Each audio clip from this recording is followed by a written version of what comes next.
Q-Tip, right? Q-Tip being your cousin, right? What was the issue between him and Tupac? Q-Tip is from my neighborhood. Like I said, he's from Linden Boulevard, if he has to identify with anything, right? And Tupac was running with a crew from Springfield called Live Squad, right? Which is Stretch. And some of these people, I went to school with Stretch sister because I went to school in Hollis, right? I went to 192, ironically. So they do what they do, we do what we do. If somebody hears somebody getting too much money, hey, we gotta go see about that, right? So you're gonna have to defend that. And trust me, I've lost a lot of comrades to that pretense. So when we get to the Source Awards, myself, I went with Q-Tip. Q-Tip had the 325 BMW at the time. So I pal in with, it's myself and a group called No Name. And No Name was featured on the B-side of the Oh My God remix. And they were slated to be Q-Tip's artists as well. We can get into that story a little bit further in the interview. So we all piled up in Q-Tip Beamer. We go to the Source Awards. Now, in addition to that,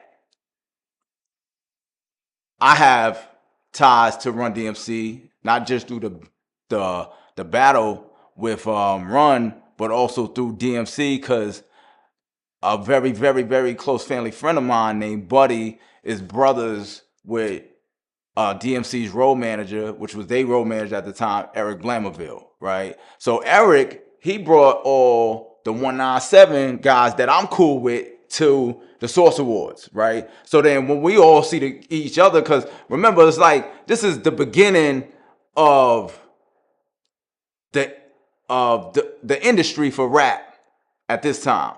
Like, when you talking about the Source Awards is now at this, it's a prehistoric thing almost to young kids. There once upon a time there was a thing called the Source Awards, right? So for us, it was the thing that was happening in real time, right? So we all get to all the dudes from the streets. I'm not a signed rapper yet, so I'm still in the streets, right?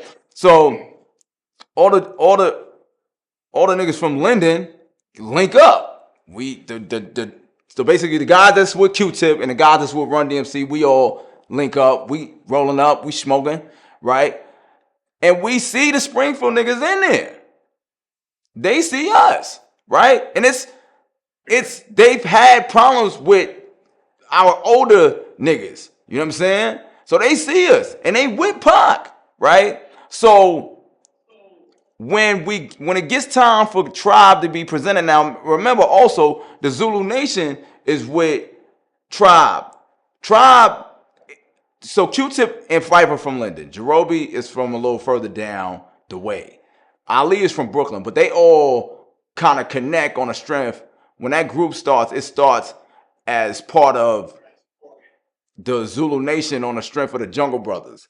Because the Jungle Brothers put Tip on because they went to school together in the city. You know what I'm saying? So at that time, like, Tip was doing like a move that was outside of the neighborhood. So the guys he got on with were outside of the neighborhood. Now, when he got in the industry, he kind of spun the block and said, hey, back in the days on the Boulevard of Linden. Now, the guys on Linden who were really up there with the guns and the drugs and the chicks and the cars and this, that, and the third, they embraced it because it made sense. But the disconnect was that Tribe was really running with niggas from the Bronx. You know what I'm saying? Just on the strength. Like, because Red Alert had the plug and they went to school with them. Tip went to school with them. So he was really in the game. That's why I said it was good to clarify the situation with the Tupac dissing, because it kind of that was they shit, right? But this instance in particular was some Queen shit with Pac. You know what I'm saying? Because One Up, they had already worked together, right, on the movie. So how it looked was when the Springfield niggas was with Pac and they did the Out on Bail shit, it looked like it was a Linden and Springfield situation. That's where it got billed as beef, because then later that night, we got into some shit in the street and Tip got arrested. You know what I'm saying? With the Linden niggas, right? Not with the Bronx, not with the native tongues. With the Linden niggas, we caught a case. You know what I'm saying? Well, there was a case caught. I didn't catch a case because I told son to slide, he ain't slide. If I tell you slide, you better slide, beloved. You don't do that, we in the streets. You know what I mean? I tell you slide, you need to listen to the kid. So anyway, so when all that transpires, it's all it's a misunderstanding and build for a headline because it sounds like some good shit to say. Like, oh, Tupac and Tribe got beef. They never had no beef, honestly. Because that's why Busta was able to squash it 1, 2, 3, right? Because it was like, what the fuck? And Pac was like, yo, I don't have a problem with Q-Tip. But he never said, I know that Springfield don't got a problem with Linden. He couldn't say that.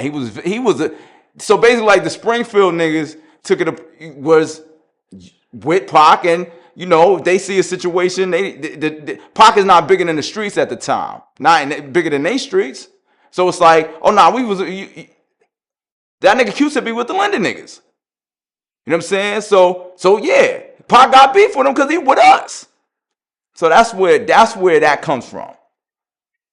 Speaking of Busta Rhymes, right? He said that it was about to get ugly between Tupac and Q-Tip if he didn't squash it. Is that true?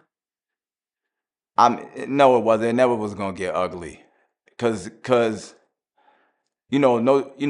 respect Busta handle, but Busta, there was nothing. It wasn't gonna get ugly because it never was really a situation with them two. It was real street niggas that had a problem. You know what I'm saying? They was on set guys. You know what I'm saying? Which is great. I'm not taking nothing away from nobody, but you know what I'm saying? It's like Tupac wasn't gonna murder Q-Tip, and Q-Tip wasn't gonna murder Tupac. Plain and simple. So when you say ugly, that's my thought process. Ugly is somebody gonna get their grave dug. It wasn't never gonna get like that. Them niggas was just both kissing Janet Jackson. As I think about it, man, Benzino, I remember seeing an interview from him where he said that Tupac goons jacked Q-Tip up to the wall. Is that true? They never had Q-Tip jacked up against the wall. I was with Q-Tip that night. Ain't nobody jacked me up against no motherfucking wall. I didn't get jacked up against the wall. I was with Q-Tip the whole fucking night except for when he was on stage. And as soon as he got off, I went and got with him. You know what I'm saying? Like, we really actually beat somebody the fuck up that night. You know what I'm saying? So Linden was never gonna let nothing happen to Q-Tip. That's a fact. You know what I'm saying? Like, that's a fact. Whenever Q-Tip ever had a problem, you know what I'm saying? We was on deck. We was on deck. Nobody was we